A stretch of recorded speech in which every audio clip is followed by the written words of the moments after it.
High school is often painted as this perfect, sunny picture filled with making friends, playing sports, and romance. But not everyone's high school experience fits that mold. Take our protagonist, Hotaru Ariki, for example. He's perfectly fine with a life that's a bit on the gray side, simple, peaceful, and a little empty. He's got one friend, Satoshi Fukube, who's been by his side since elementary school, and that's more than enough for him. When Hotaru's sister, who's off on an adventure in India, sends him a letter pleading for him to rescue the Classic Literature Club from shutting down due to a lack of members, he reluctantly agrees. He expects to find the club in ruins, but instead, he's greeted by the sight of Eru Katanda, a charming girl peering out of the window. The catch? She's somehow inside the locked clubroom, and Hotaru wants to know how she got in. Katanda's eyes sparkle with excitement as she begins to bombard him with questions. Enter Satoshi, who can't resist teasing Hotaru about his new girlfriend. When Satoshi learns Katanda's last name, he's impressed. She's the eldest daughter of a well-known family famous for beauty and brains. The mystery of how she ended up locked inside the clubroom piques her interest. Hotaru, enchanted by her charm, agrees to crack the case. Katanda reveals she had been in the room for about 30 minutes before he arrived, during which she heard some noises. Hotaru steps outside and spots a janitor changing light bulbs. He figures out that the janitor must have accidentally locked Katanda in when she entered. Before they leave, Katanda invites Satoshi to join the club for a bit of fun. Hotaru, despite his reluctance, is once again swayed by her charm and turns in his registration form the next day. As Satoshi regales Hotaru with a school legend, Hotaru probes for details, discovering it was sourced from the Classic Literature Club. When Hotaru meets Katanda again, he mentions a secret recruitment note she's unfamiliar with. Intrigued, Katanda asks Satoshi for details, leading them to a mystery and horror story that fascinates her. Hotaru agrees to help her find the note, and they discover it behind a poster on the first-floor bulletin board. On their way home, Satoshi questions Hotaru's elaborate distraction from a piano mystery Katanda mentioned. Hotaru admits he wanted to avoid tackling a complex mystery, so he quickly fabricated a simpler one. Satoshi warns him that today's minor issues might haunt him later. A month into their Classic Literature Club adventure, Katanda proposes they submit an anthology for the cultural festival. They head to the library, where they meet Mayaka Ibara, who has a crush on Satoshi and is intrigued by Hotaru. She shares a story about a library book that's been borrowed and returned by different people at almost the same time every week for 5 weeks. Katanda's curiosity is piqued, and Hotaru is dragged into solving this new puzzle. Hotaru deduces the book isn't used for reading but borrowed by second-year girls. Katanda notices a faint smell of paint thinner, leading them to the art room, where they find paintings of various girls with the book. Hotaru solves the mystery quickly, leaving him with 2 curious girls eager for more. Once the weekend rolled around, Katanda called our protagonist to meet at a cafe because she had something important to tell him. When they met, she was really nervous. Jokingly, our protagonist asked if she was going to confess her feelings or something. Her answer gave him false hope, as it turned out she just needed a favor, something personal. Her uncle went to India 7 years ago and has been missing ever since. She started to tell her story, saying he belonged to a literature club and would answer all her silly questions, except one time when he hesitated to answer a question about his club. Eventually, he did answer, but it made young Katanda cry, and he didn't do anything to comfort her. She had forgotten these memories until she started high school, which made her curious again. Initially, our protagonist didn't want to help her because this favor was a heavy responsibility, and he's someone who barely has the energy to live his own life. However, he was intrigued by why she came to him specifically if she had other friends. She explained that she doesn't like sharing her past with just anyone. Hearing this, our protagonist decided to help her. Exam week hit hard, leaving our protagonist exhausted, but during this time, he received another letter from his sister, now in Istanbul. Surprisingly, she knew the literature club was planning to create an anthology because she had done so in past years. She told him where her old anthologies were hidden, in a chemistry lab cupboard. Upon arriving at the lab, they met a guy named Tageto from the Wall Newspaper Club, who also used air freshener, something only our protagonist noticed. Oddly, when they asked about the old anthologies, Tageto seemed unwilling to help. After some persistent pestering, he allowed them to search the room. However, Hotaru found something off and suggested asking the student council to inspect the entire room, which annoyed Tageto. This reaction was exactly what Hotaru was aiming for, so they left, but not before telling him to hand over the anthologies if he found them. They waited outside for a few minutes before Hotaru declared it was time to go back in. Miraculously, the anthologies appeared. He later explained he had used a bit of intimidation on Takedo, who wanted to hide that he was smoking in the club and had stashed his cigarettes in the chemistry cupboard. Later, Kitanda confided in Hotaru that the HYOUKA anthology number 2 was the one she found as a child and had asked her uncle about. Upon examining it, they discovered a name, Jun Sekatani, who turned out to be Kitanda's uncle. He had gone from being a hero to a legend in the year after he left. However, the truth hidden in anthology number 1 was still missing. All their research would have been pointless if not for Kitanda trusting Ibara and Satoshi with her secret. With everyone's help, they resumed their investigation, starting by visiting the Kitanda family mansion to analyze the incident that happened in the club 45 years ago and to plan the topics for their anthology. Both Satoshi and Hotaru rejected Kitanda's ideas, suspecting her uncle might have faced thieves or violent guys, leading to his reputation as a hero. While taking a break, they ate onigiri made by Kitanda and considered Satoshi's hypothesis that the incident wasn't violent but something that united the whole school, possibly gaining the support of all the students. It was then Hotaru's turn to share his thoughts, but he had no idea what to say and felt overwhelmed by the energy it would take. Luckily, Rain interrupted, giving Kitanda a reason to leave and collect some things, while Hotaru took a moment to go to the bathroom. On his way, he noticed a room with a slightly open door. Peeking inside, he found Kitanda's room filled with her research on the case. He started to piece together every detail and, after a long while, rejoined the group to give a general explanation. He suggested that all the students were involved because they feared the cultural festival would be shortened. This is where Kitanda's uncle, Sekatani, came in. According to HYOUKA, he went from hero to legend because he sacrificed himself to save the beloved cultural festival from being shortened. The incident took so long because if they had expelled him during the festival, it would have caused more chaos. They waited until it ended to expel him, thus ending Hotaru's explanation, which made a lot of sense. With that, they concluded the meeting, and Kitanda thanked Hotaru for his help. However, a few days later, our protagonist gets a phone call from his sister. After telling him all about her trip, she suddenly mentioned something about Jun Sekatani and the Kania festival, which was a tragedy that bummed her out. But Jotaro realized that the mysterious incident didn't happen the way it was told. He didn't believe someone would ruin their school life for their classmates, so he gathered everyone in the club to tell them that the heroic act might have been more of a sacrifice. They decided to find the person who wrote the prologue, which was Itawa, the librarian. To clear up everyone's doubts, Jotaro asked her if she was the one who wrote the prologue. When she confessed that she did, she immediately knew what they were getting at, the movement that took place 45 years ago.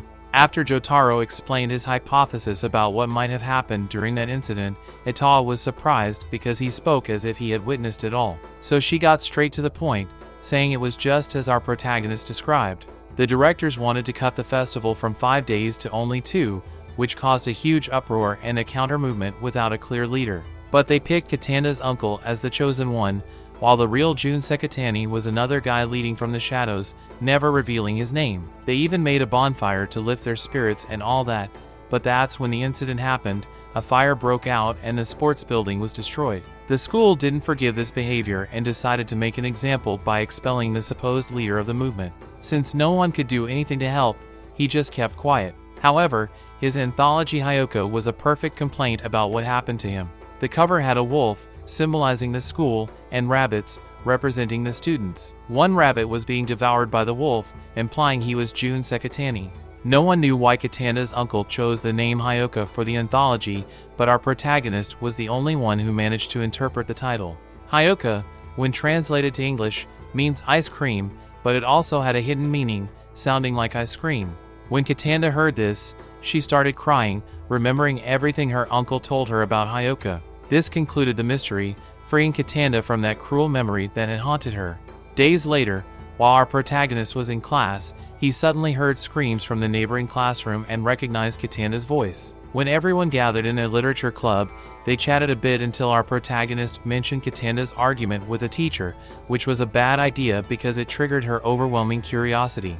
She started asking our protagonist what could have happened to make her so angry since she didn't even know the reason herself. Kitanda began to explain everything. First, The teacher arrived just as the bell rang but looked at the classroom plaque before entering, which was typical for him. He then wrote an equation and asked a random student to solve it. However, the student didn't know anything about the exercise, causing the teacher to get angry and scold everyone. But Katanda noticed that the teacher was wrong about the class topic.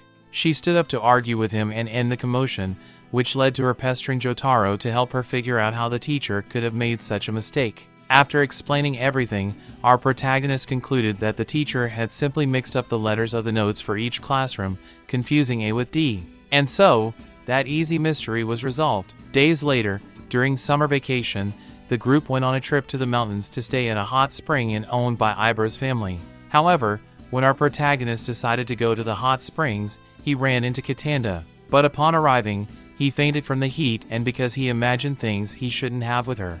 His best friend helped carry him to his room, and when he thought he was alone, Katanda appeared, worried about what happened to him.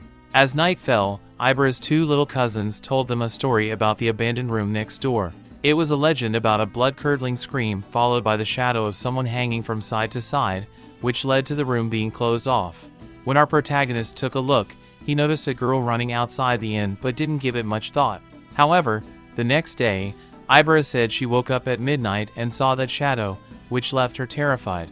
Faced with this new mystery that Katanda also witnessed, it was time for our protagonist to think. They went to the forbidden room and met Ko, one of Ibara's cousins, asking for her help in investigating the hanging shadow. But she didn't allow it. While eating, Jotaro felt a shadow watching him, so on the way to the hot springs, he began thinking about what could be behind the legend. Thanks to a vague detail from his best friend, he found an answer. The shadow was a yukata hanging to dry, and the person who did it was Ko, envious of her sister's yukata and wanting to wear it. Of course, her sister, Rina, never lent her anything because she marked everything as her own. But Ko didn't care and used it to go to the festival anyway. Unfortunately for her, it rained that day, and with fireworks the next day, her sister would obviously want to wear her yukata. So Ko decided to dry it in the only place no one would see it, the 7th room. The shadow was the moonlight hitting it through the window. Though Katanda didn't want to believe that siblings could be so petty with each other, these family things often happen. However, Oriki and the gang find the sisters getting along just fine, so they decide to drop the mystery for now. Days later, Katanda invites the whole Classics Club to a screening of a movie made by her childhood friend's class. This friend, Fuyumi Irisu, comes from a family with close ties to Katanda's, so they'd known each other since they were kids. Before the movie starts, our protagonist, Oriki, wonders why they should even watch it since they can't reshoot it anyway. Irisu explains that it's more efficient this way and that she'd like to ask them something afterward. So, after watching this mystery movie where a group of friends visit a spooky house in the woods and stumble upon various abandoned items, they reach the climax where a character named Kaitu is found dead from bleeding. Just when the movie gets good, it abruptly ends. Irisu then appears and asks them who they think the killer is, sharing some details about the shoot. They had trouble with the script because the girl in charge got sick and couldn't finish it. Irisu wanted to make sure that viewers could still deduce the killer from what was already shot, so she needed their honest opinions. But no one, except for Oriki, who's a whiz at this sort of thing, had a clue. He didn't want to do someone else's work, so he initially refused to help. However, as expected, Katanda's curiosity got the better of him. The next day, they observed 3 detectives trying to figure out the movie's strange ending, each presenting their theories. Oriki listens but dismisses all 3, finding them far from what the scriptwriter intended. On his way home, Oriki runs into Irisu, who invites him for tea. There, she admits that she knew the detectives couldn't solve it but used them to push Oriki into offering his own solution. She had always sought him out, not the entire club, because she wanted to see his skills firsthand. During the holidays, Oriki returns to school to help Irisu. He watches the film several times to get a clear idea and eventually calls Irisu with his conclusion. In the room where Kaitu died, none of the other characters could have entered or exited undetected. It was also impossible for the killer to use the window, so they must have used the door. Since there was no mention of the door being tampered with, it made sense that the killer had a master key. However, the building was being checked by the group, and one detail went unnoticed. There was actually a 7th character, the cameraman. This guy was recording everything and lighting up the characters with his flashlight. The film's poor production quality made it logical to think the killer was the cameraman who had an opportunity to kill when the camera was left in the hallway. Irisu, impressed, leaves Oriki in peace but not before mentioning that he has a unique talent. At the screening, the club isn't as surprised as usual. Kitanda tries to say something but can't. Baradu, however, points out that the ending was Oriki's idea since the characters never used an important element, the rope, which even one of the detectives included in their theory. Feeling down about the oversight, Oriki remembers advice from Satoshi about viewing things from a different perspective. The next day, he invites Irisu for tea and calls her out, saying her praise of his skill was a lie. She just needed a mystery writer. He discovered that the classroom survey on the movie's ending had one invalid vote. Someone didn't want any deaths, and that vote was from Hanu, the scriptwriter. Summing it up, Hanu ignored the survey to create the ending she wanted but was too shy to ask her classmates to reshoot. Irisu stepped in, claiming Hanu was sick and couldn't finish the script. None of the endings proposed by her classmates pleased Irisu either. So, Kitanda decided to involve the Classics Club to get everything wrapped up by Jutaru. This means she played him like a pro. After a few days, the long-awaited festival finally kicked off. It was now a 3-day event, so all the students were busy decorating and setting up attractions to have a blast. The Classics Club planned to sell 30 copies of their anthology, but due to a slip-up by Ibra, they ended up with an order for 200. To manage this, they thought about setting up an extra sales booth somewhere else at the festival, but they needed special permission from the student council. Kitanda was tasked with negotiating with the council president, while Satoshi would handle the club's publicity by participating in every available event to try and come in first. In short, everyone had a part to play, and our protagonist was left to man the booth and do nothing. It turns out Kitanda didn't quite nail her task since she easily got distracted. After a while, she returned to the Classics Club to drop off the chaos she'd been carrying. Oriki noticed a small pile of what looked like Kitanda's cosplay photos as she was trying to convince Toga Ito to include them in the newspaper. It was pretty clear they were going to get rejected. On her way, Kitanda also encountered a relative named Keijo, who had set up a fortune-telling booth with tarot cards and all that jazz. However, Keijo mentioned that she couldn't do anything at the moment because a mysterious person named Yamanji had stolen her fortune wheel and left a note about the theft. Thus ended the first day of the festival. The club gathered, and Satoshi asked Kitanda and Ibra for help with a team cooking competition the next day. But moments earlier, they remembered that Kitanda had returned to the club to drop off some stuff, which included an envelope with cosplay photos she had taken. Oriki had obviously seen them but had forgotten to close the envelope, so Kitanda figured out he'd looked at her photos.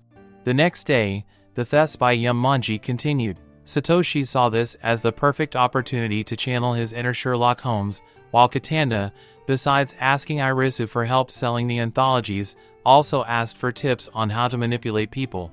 Irisu shared some secret tricks that Kitanda later put into practice. Jutaru negotiated with some girls dressed as pumpkins and managed to sell a few anthologies, also trading a water gun for flour, which was crucial for the cooking battle since each team member had to prepare a dish without help from their teammates. However, Ibra, being late because of her manga club, showed up with few ingredients. Jutaru stepped in with the flour to help them win the competition. Later, the Classics Club met up, and Kitanda showed them the mysterious tarot cards from Yamanji, who had also stolen a ladle from the cooking club. Satoshi came up with a plan to sell the anthology by selling the details of the mysterious case to the newspaper and radio clubs, who had their own detective to catch Yamanji, a bait for customers. However, Satoshi didn't like that idea and decided to think about the mystery himself. He checked which clubs had been robbed so far: the Go Club, the A Cappella Club, the Cooking Club, and the Fortune Telling Club.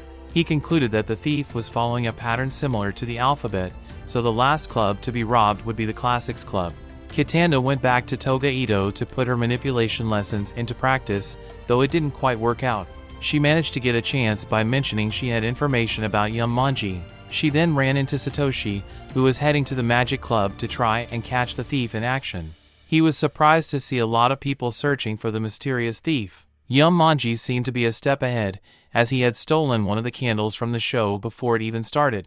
The next day, Oriki never expected his sister to visit the festival. Meanwhile, Jutaru made a small trade, swapping a mirror he got from Ibra for a manga called The Body of the Night, which he could choose to read or not. Kitanda went to see the president of the radio club and ended up being a special guest due to all the chaos caused by Yamanji. When she returned to the Classics Club, she recognized the manga Jutaru was reading and asked to borrow it. She then went to see Ibra and pointed out that there was a poster very similar to the manga illustrations promoting the festival. There was a chance the poster's creator was among the crowd. They went to the student council to find out who designed the poster and learned it was the president who did the artwork, while someone else did the writing. This whole situation seemed odd to Oriki. There was something that didn't quite fit, but everyone noticed he was deep in thought and figured he discovered something about Yamanji. He warned that the answer might be terribly obscene, but that was just an excuse to reveal the secret to Satoshi first. He explained why Yamanji stole from 10 different clubs, why he left greeting cards at the crime scenes, and why he used the word lost instead of taken, besides leading a book about the festival's journey. Also, the previous year, the manga The Body of the Night announced that the following year would feature a manga about an ultra-famous work. Coincidentally, this festival was experiencing events that seemed like they were taken straight out of that mentioned work. After hearing all of that, Satoshi decided to step back, but not without first looking at Jotaro and thinking to himself that he had high hopes for him. That same afternoon, Kitanda had her interview at the radio club and used it as a chance to heavily promote their new anthology and the potential threat from Yamanji. Naturally, many students flocked to see it and buy the anthology. Unexpectedly, Satoshi's phone rang, and right after that, his manuscript on the desk caught fire. Along with it, there was an anthology with a note from Yamanji saying that the literature club had lost their manuscripts. So, the club did get popular, but not in the way they had hoped. What no one knew was that before the attack, Jotaro had already figured out who Yamanji was. He was a member of the student council named Tanabe Jiro. While Satoshi was looking for Jotaro, he saw him talking to someone in the school parking lot. Jotaro had gathered all the solid evidence to conclusively say that Tanabe was the thief. Yamanji had tried to send a coded message to someone who was the only one capable of decoding it. Since the thief followed the same plot as that famous story and managed to get a hold of the festival guide schedule, only someone from the committee could manipulate it. Even though there were 20 people on the committee, there was a clear clue based on the manga The Body of the Night, where its author, President Kugiyama, along with Anjo Haruna, should know the sequence of that famous story. Out of the team members, only one person knew the original story. Also, there was a character named Hamotakwa, the manga's author, which was a blend of the names of the 3 members who wrote it. So, after removing some initials from the name, only 2 words remained, which only one person at last year's festival could relate to, and that was Tanabe Jiro. He was surprised to learn that an outsider managed to crack the difficult code, which was actually a sort of declaration he never managed to convey to someone named Haruna, who was transferred. Now came the business part. Jotaro asked the student council to buy 30 copies of the HYOUKA anthology so he could resell them on his website in exchange for keeping Yamanji's secret. Though Tanabe couldn't buy them without a valid reason, Jotaro provided one. By attacking the literature club, both Tanabe and Satoshi would become accomplices in his latest theft. This way, everyone would focus on the literature club, and many anthologies would be sold, obviously requested online, which would wrap up his last heist perfectly. And that's how the supposed accident we saw earlier happened, where the literature club's manuscript caught fire out of nowhere. Later, Satoshi was with Ibara, who asked if he was trying to outdo Jotaro. He replied that he didn't want to surpass him but admired him and felt a bit envious. A few days later, while hanging out in the literature club, a helicopter flew very close to their school. Jotaro remembered a professor named Oji who always got excited like a kid whenever he saw a helicopter. However, Satoshi mentioned that once a squadron did an incredible formation, but the professor didn't react as usual. For the first time, Jotaro felt curious about this mystery, so he went to the library to investigate further. Kitanda was also curious about what could spark Jotaro's interest, so Ibara and Satoshi let them go to the library together. Once Kitanda arrived early, she found information about Professor Oji from a news article about when he was a climber, participating with 11 other volunteers to clean up a mountain. Jotaro had an idea about what might have happened, but to be sure, he decided to check more old newspapers with the keyword lost. After getting a book with the information they wanted, they found a news story about 2 members of a mountaineering association who went missing. They concluded that Oji was one of those missing members who had eagerly awaited a helicopter to rescue him. Unfortunately, the weather worsened that day, and he had to endure until he was rescued. In short, the sound of a helicopter always reminded him of the hope he had when he got lost. As they were heading home, Kitanda asked Jotaro again why he was curious about such a topic. Basically, he wanted to understand the truth to avoid being insensitive to his professor by saying he liked helicopters when it was something much deeper. After hearing all this, Kitanda tried to say something but didn't know how to express it. However, she was glad to see this unexpected side of Jotaro. The next day, while alone in the club, Kitanda asked Jotaro if he could accompany her to light incense at her uncle's grave, which was Kid Oni. He agreed. Later, Jotaro decided to give a small lesson, showing that his deductions wouldn't always be correct and that she shouldn't trust him too much. He asked her to come up with a challenge for him to solve. Just then, a radio announcement mentioned that anyone who had bought something from Kundo near the train station on October 31st should report immediately. Kitanda was tasked with deciphering the reason for this radio announcement. By asking questions and connecting some data about that Kundo store, which was a stationery shop, she realized that the announcement was urgent and probably related to a theft. The theft involved buying something from Kundo with a fake bill, but the thief, feeling remorseful, decided to send a letter of apology to the store owner. The vice principal who made the announcement seemed to be reading a note about unusual things mentioned. Aquí tienes la traducción al inglés del texto, manteniendo un tono dinámico y coloquial. So, once she came to that conclusion, Kitanda couldn't believe it. She kept repeating it to our protagonist as she moved closer and closer. But in the end, he figured out that the police weren't involved because of the fake bill but to trace where it came from. And that's how their so-called game ended. Neither of them remembered why they started. At least they got to spend some time together. The next day, while Jotaro was reading the newspaper, he realized his deduction was spot on since they had arrested a guy with fake money. A few days later, Kitanda called Jotaro to see if he had plans for New Year's Eve. She wanted to invite him to the shrine, where Ibero would also be, though she'd be there working. Satoshi agreed, and that's how things were settled. Fast forward to New Year's Eve, and Kitanda showed up in a kimono that totally blew Jotaro away, kicking off their date.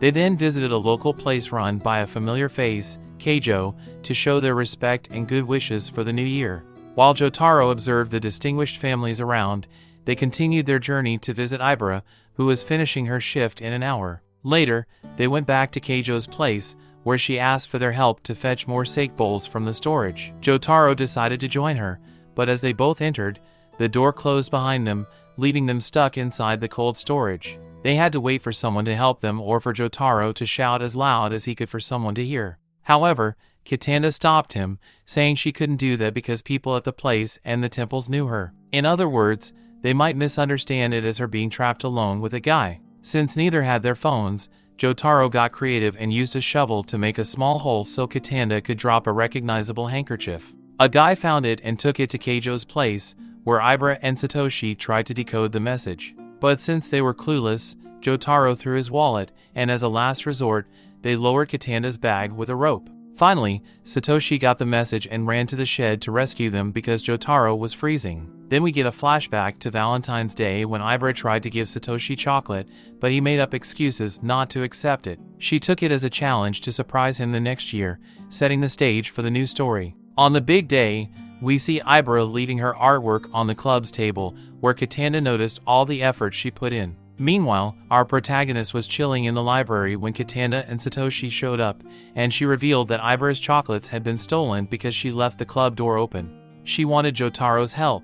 They all headed to the club to explain the situation. Once Jotaro got all the details, the tough part was asking around between clubs who had seen or stolen chocolates. They eventually returned to the club, and Jotaro was pretty sure who was behind it. Then Ibera showed up, and hearing about her stolen chocolates made her feel bad, so she decided to go home. Kitanda, feeling guilty, was stopped by our protagonist, who asked to handle it alone since he couldn't do it with her there. Kitanda trusted him and left the club, followed by Jotaro and Satoshi.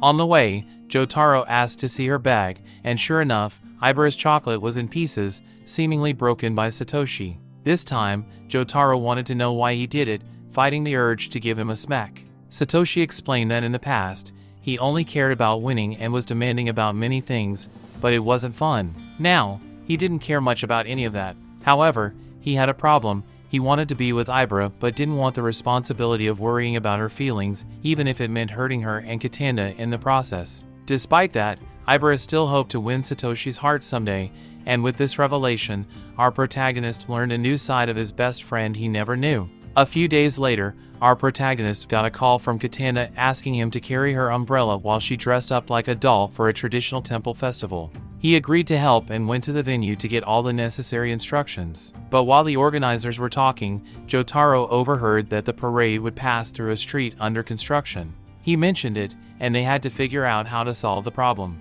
Suddenly, Katana called our protagonist to be a messenger, telling the elders she would talk to another priest and asking her father to call the parish representative. Jotaro delivered the message, and everyone got back to work. The parade eventually started, and our protagonist began to regret helping as his energy was running low. Once it was over, Katana quickly asked him about the unexpected construction that caused the parade to take a different route.